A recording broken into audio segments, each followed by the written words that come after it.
Today on the Topping Show, YouTube CEO Susan Wojcicki resigns, Honda is still committed to the manual transmission, Australian man is truly an American, and the US is on track to add $19 trillion to the debt over 10 years. All that, much more on the Topping Show.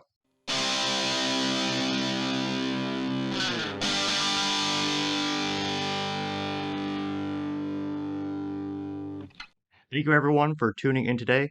Today's episode of the Topping Show is proudly sponsored by ExpressVPN and Topping Technologies.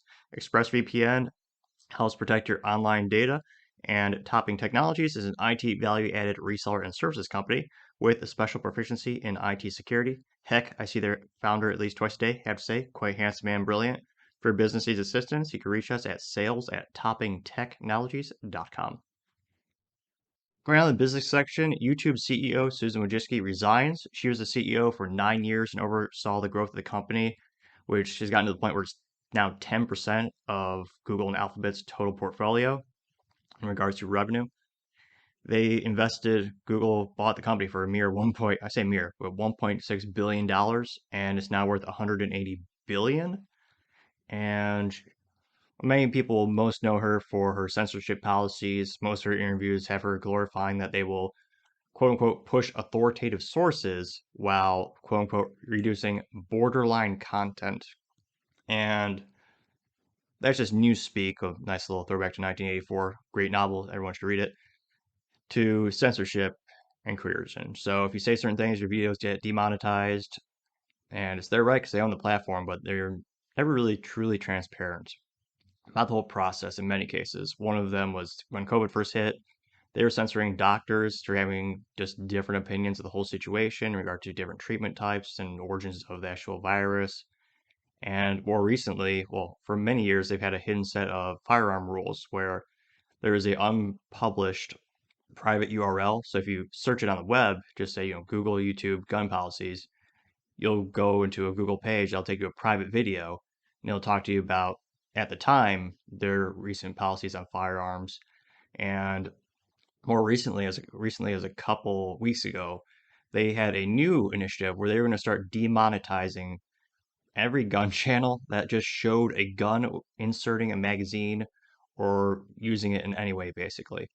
And a really great channel is called Forgotten Weapons, and that's with the YouTube star Ian McCulloch. He's a historian. He goes around the whole globe researching some of the most obscure and fascinating prototypes and firearms in history, and he preserves the data with documentation both of the video, and then he also has a website and actually has some published books. And his whole livelihood is about to be put in jeopardy because if he took a gun, whether in a museum or range, and inserted a magazine, they're going to give it a strike and demonetize. And if you get 3 strikes, the YouTube channel is gone completely. Demonetization is bad enough because a lot of those YouTubers, that's their livelihood. They do it, that's their full-time career. They don't have a side gig. They're all in. And the most disgusting part of that is YouTube still runs ads and makes money on those videos as far as my recent research can find. So that's concerning. So she's stepping down. I doubt anything will change just because there's a big culture around the whole company. Just like how we're seeing with Twitter, there's still censorship on Twitter, manipulation of the algorithms where certain people aren't showing up in the news feeds. So hopefully the new leader will make some changes for the positive. And it'd be great if they just had a YouTube channel where everyone could show their videos equally. There's no censorship, as long as, of course, you're not breaking some heinous laws, and people can consume the content. Now, going on to other tech news, the DOJ is increasing their probe into Apple, and in this case, they're actually focusing on the policies around third-party apps, um, and then the Apple devices, and whether the operating system unfairly favors its own Apple products over third-party products, which, of course, why wouldn't it? They invented the platform, it's their property, just like it's YouTube's property, it's their decision. I think more consumers would appreciate having a more even playing field. Now, this one of the interesting instances the DOJ is bringing into focus is around a third-party company called Tile, which you may know as seeing little square tiles about the size of maybe a half dollar that It's about a square, about that big diameter, maybe a quarter-inch thick, and you have a little hole with a keychain on it. Attach your keys and other possessions, and it'll help you find your items once you lose it. And the interaction is very different when you're using it on the Apple product. So you have the Tile, you install the app on your phone. Every time you want to use the Tile app to find your Tile item, it will prompt you asking, can we will you give us permission to track you? So every time you use it, it's prompting you with that disclaimer and that permission. Now contrast that with the Apple app, which I believe is called the Find My app, which is how you find your lost iPhone, iPad, whatever. And that only asks you to do it once. So this is a situation where it's quantifiably, it's quantified right there. You have someone being asked to be prompted every single time or one time. And it could certainly be said that, or I would certainly argue that, being prompted every single time would be annoying to consumers, frustrating, maybe confusing. And with Apple, just having one time. So it'll be interesting. Another really big case that came to fruition was the Apple versus Epic Games, which is one of the biggest game producers out there. And that was over a 2 year legal process on the how Apple forces the distribution of its apps through its app store. And the article is saying how if an app, the Apple will take a 30% commission of revenue when you make over 1 million in revenue, and Apple will take a 15% commission if the revenue is less than 1 million, and that's per year, I believe. And I guess that if I was an app developer, I'd be a little concerned because that's revenue, and I don't believe that's profit. So there's a lot of back-end logistics, development, infrastructure, security. So, and it looks like I did some research. It looked like Google, Microsoft had similar commissions, but Apple's just a little bit more. Apple's known for being more stringent on what they call vetting out apps and approving or denying apps the privilege to be on their OS in their Apple App Store. Now, going on to other automotive news, I don't want to say I was right, but I was right. So, Tesla said they were open their charging network to all EV vehicles by 2024. That's so that they can get the tax subsidies, the program, which is allocating $7.5 billion of tax revenue to give to charging networks around the country to try to incentivize the production of all those charging stations. And right now, I believe there's 77,500 Tesla supercharger locations, and Tesla is one of 16 companies that are going to be going for those subsidies and going after those projects. And their attempt is to provide another 100,000 chargers. Other automotive news, Ford claims that they fixed the issue which caused the paused production of the F-150 Lightning, their EV truck, and the engineers are claiming that they found what's wrong and that they're going to have it fixed by next week. I checked a couple sources and they have not found any Ford representative giving a specific reason or an actual specific problem, but they say they found it. Good news for the purist. Honda CEO Toshihiro Mibe, and apologize if I'm butchering that, and he said, quote unquote, I'm not sure if we could replace the manual transmission, which is great news. One of those iconic cars. Well, I'd say iconic is the Honda Civic with the stick shift. And they fervently said they are against fake or simulated stick shift, which a lot of other companies with their EV initiatives are trying to find some mechanism, some software that they can give a sporty experience trying to mimic that third pedal stick shift experience. And more recently, Toyota recently patented an EV system where there would be a pseudo clutch, gear shifter, and virtual gear ratios. And that's according to the Lexus president Koji Soto. So it's nice to see that Honda is still committed to that. Now, the vehicle lineup is diminishing in terms of the availability of vehicles with stick shift, but you still have the Civic Si, the Civic Type R, and then of course a premium similar vehicle, the Acura Integra. So it's nice to see that there's still a company making that product for the folks out there who want that fun experience. Now, going on to the culture section, Australian man, someone argues truly American. And this is I believe he's a wrestler promoter, and he built his own bunker in his place, pretty much decked out for doomsday or home defense, what have you. So he built a bunker in which there's a giant platform under his couch, and it would pivot up, and under that was a staircase down into the bunker. not only did he have firearms, body armor, unsecured ammo, which is a fancy term for, I guess, saying it's not locked, like certain states and countries, constituencies require you to have locked ammunition separate from the firearms. He had, this is really impressive. He built an underground shooting range with a full decked out pulley system so that he could actually retrieve his targets and practice shooting underground. And it was perhaps a little comical how the local news in Australia was framing the situation. And in particular, there's a moment where the camera panned over as the report was, or by the police officer saying, yeah, we're really worried about guns like these in getting criminals' hands. And the guns they panned over to were over under shotguns, which are most notably used in Olympic sports, clay competitions, or sporting clay competitions. It's a break action, so there are two shots, one in each barrel. You break it open, hence break action. Over under barrels are over and under. And his other guns were mainly bolt action. I believe he had a couple semi-auto.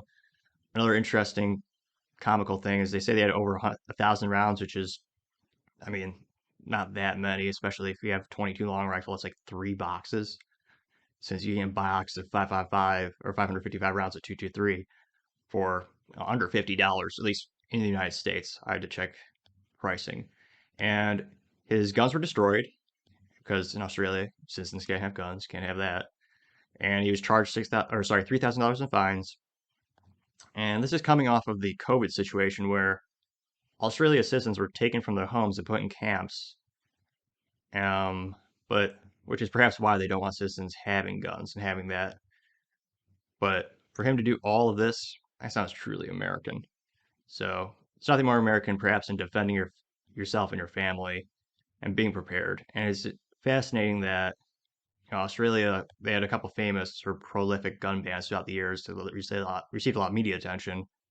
And depending on the report you read, the crime rates increased, of course. Now, going on to the politics, great news on both sides of the aisle. They just fantastic work. We're on track to rack up 19 additional $1 trillion over the next 10 years. So right now, the current debt clock that we have thrust upon us by politicians is $31.46 trillion. And yeah, there's a couple nonpartisan reports. So they had, I believe, equal number of Democrats and Republicans. And these reports are saying that U.S. economy is not going to grow in 2023 for a myriad of reasons. Many know inflation, which was caused by printing a lot of more money than we've ever made before, literally. And in terms of the politic breakdown, Republicans are refusing to raise the debt ceiling, which caps the amount of money the federal government can authorize to borrow to fulfill its financial obligations, unless Biden agrees to deep spending cuts, which is a little vague, whether in business or pretty much anything in life, even if you're making a goal for self improvement, you want to make sure it's always quantifiable. I don't know if they're trying to do a negotiation tactic, but I mean, you should just tell them, hey, we want to cut by $9 trillion a year. Let's come together, put a game plan to get the country out of debt, decrease the spend, which unfortunately, in my lifetime, I don't think it's happened, regardless of who's in office. Um, so yeah, it's not great. Now, other political news: Jim Jordan, who is the House Judiciary Committee on the Republican side, he subpoenaed 5 big tech companies for documentation in alleged collusion to team up with the government for censorship. Subpoenas were issued to Sundar Pichai of Alphabet, which is also known as Google, Tim Cook of Apple, Satya Nadella of Microsoft, Mark Zuckerberg of Meta, which is Facebook parent, and Annie Jassy of Amazon. And this is coming after a couple of weeks after one of the most famous interviews, Joe Rogan, the UFC, well, I should say, no introduction necessary. Everyone knows him, UFC comedian. He interviewed Mark Zuckerberg, who's founder CEO of Facebook. And one of the big pivotal stories around the 2020 election was the Hunter Biden laptop, which alleged collusion as well as criminal acts involving his dad with other countries giving him money and him allegedly giving kickbacks. And there's a lot of mystery of, is this laptop real? What's going on here? And Mark Zuckerberg said he intentionally suppressed the story on the behest of the FBI. And Zuckerberg was a little defensive. He said it wasn't as bad as Twitter, which completely nuked the story. Zuckerberg said you can still share it between friends, so I guess via Facebook Messenger and other methods. But yeah, that was completely covered up. And depending on what report you read, it would have made a couple percentage points difference in the polls during the election. So it potentially could have swung the election. We'll never know. I don't know if we'll ever really know for sure, since it's always hard to say, how would you vote 2 years ago? And you have to not think about the current environment and only take that one factor into account. So I don't know if it's possible to truly say that. And this is also coming off of Elon releasing the Twitter files, which also famously showed Twitter colluding with the FBI to censor not only news outlets on Twitter, but also individual citizens of the United States for their political opinions around viruses, political ideology.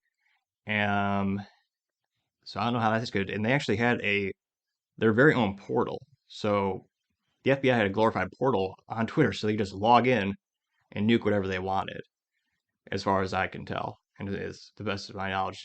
And they also had many meetings with Twitter to make sure, and you had former FBI agents working that were hired on by Twitter. So it's all very, yeah, very concerning for a of free speech. It's one of those things where perhaps maybe call myself maybe a traditional liberal in terms of I believe everyone should have the ability to have free speech. And there used to be an old saying that all Americans believed in, which is, I may not believe in what you say, but I'll fight for the death for your right to say it, which, with the United States being one of the few countries that still has free speech, I think is the paramount foundation of our society. And that's something I'll never change my mind on. Everyone should have that ability.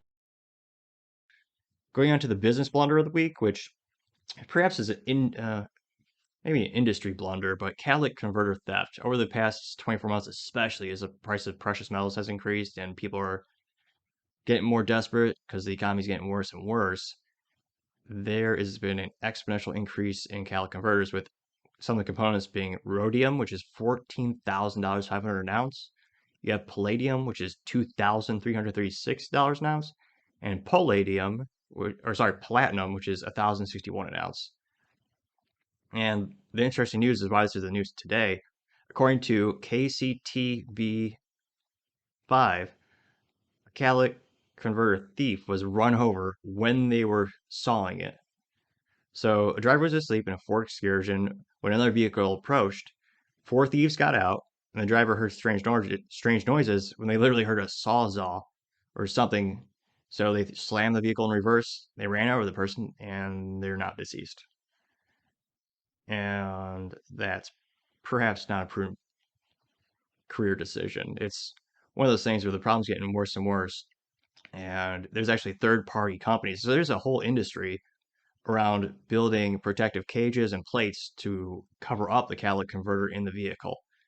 And it'll be interesting to see how manufacturers maybe adapt. Some have speculated they might start putting serial numbers on them so that you could stop them off when they come to try to sell the product to a smelting plant. Have a serial number that they have to run by. But there's still a lot in the air, but that definitely is not good.